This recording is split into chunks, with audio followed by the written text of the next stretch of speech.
بسم الله والصلاة والسلام على رسول الله وعلى آله وصحبه ومن اتبع هداه.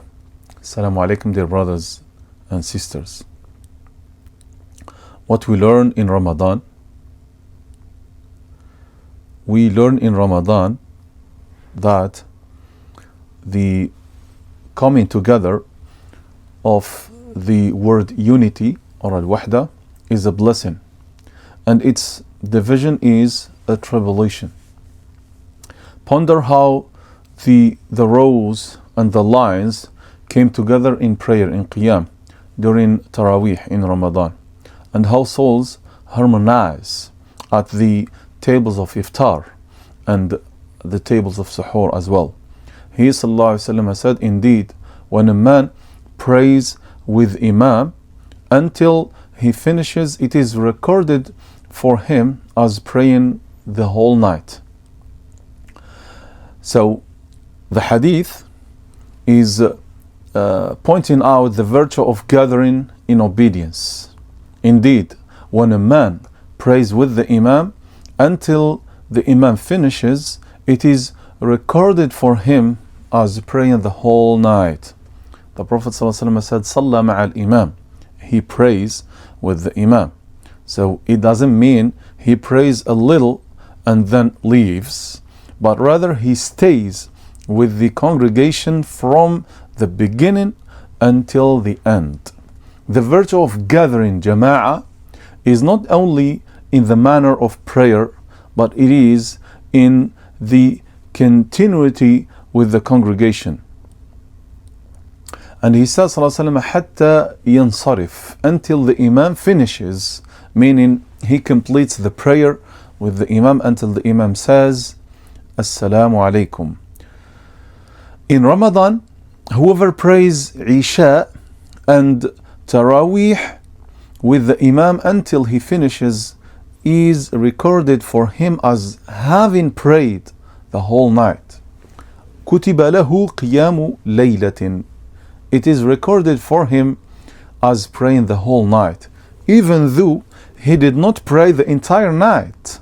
He prayed with the Imam until the Imam finishes, but only prayed for approximately 1 hour or 2 hours. This is the virtue of gathering and congregation. Secondly, Ramadan is the field of unity of the word.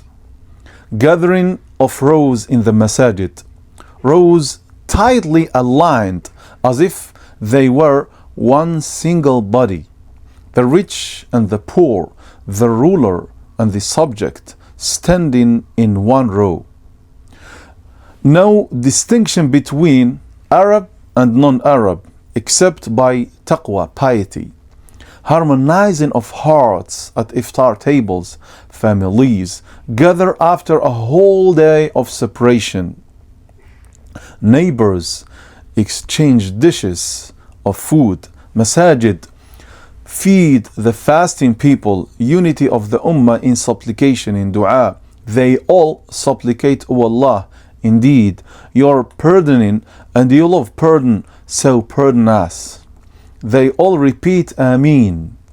It is as if they are one nation uttering one single remembrance and supplication.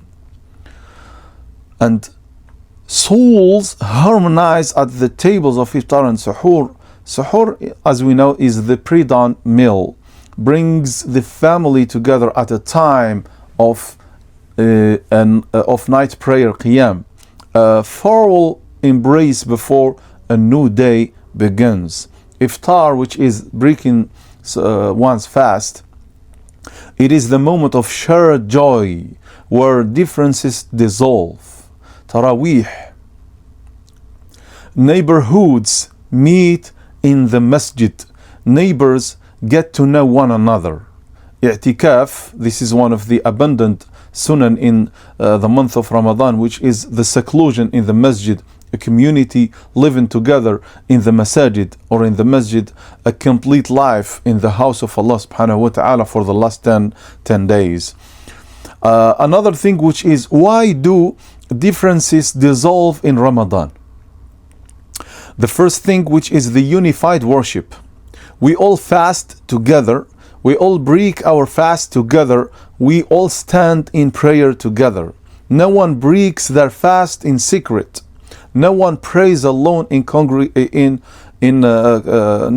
one prays alone, but they pray in congregation. Shared goal. Everyone seeks forgiveness. Everyone seeks the emancipation from the fire. Everyone seeks Laylatul Qadr, the night of decree, the night of majesty. The number 3, shared weakness. Everyone is hungry and thirsty and tired. Everyone feels tired within the day. This shared weakness dissolves pride and unifies feeling. Fifthly, and its division is a tribulation. Division is the opposite of Ramadan. Ramadan gathers, but division separates. Ramadan unites, division tears apart. Ramadan is a mercy, division is a torment. For this reason, the Prophet ﷺ warned against falling behind the congregation, Jama'ah. Whoever would be pleased to meet Allah subhanahu wa ta'ala tomorrow as a Muslim, let him preserve these 5 daily prayers wherever the call for them is made. Sixthly, the contemporary applications. How do we preserve this unity after Ramadan? That's a very important question. Number 1, congregation in prayer, Jama'ah. Do not abandon the masjid after Ramadan as much as you can. Number 2, maintaining family ties, Silatul Rahim. Visits should not be limited to Ramadan or Eid. Number 3, social solidarity, which is takaful. It should not be limited to iftar tables and suhoor tables. Number 4, unity of the ranks. Do not let political or the sectarian differences tear us apart. O Allah, unite our hearts, reconcile our affairs, guide us to the paths of peace, bring us out of darkness into light, both in this life and in the hereafter. Keep us away from tribulations, fitan, both apparent and hidden, and gather our word upon truth and guidance. See you in a new video, dear brothers and sisters. Wassalamu alaikum wa rahmatullah.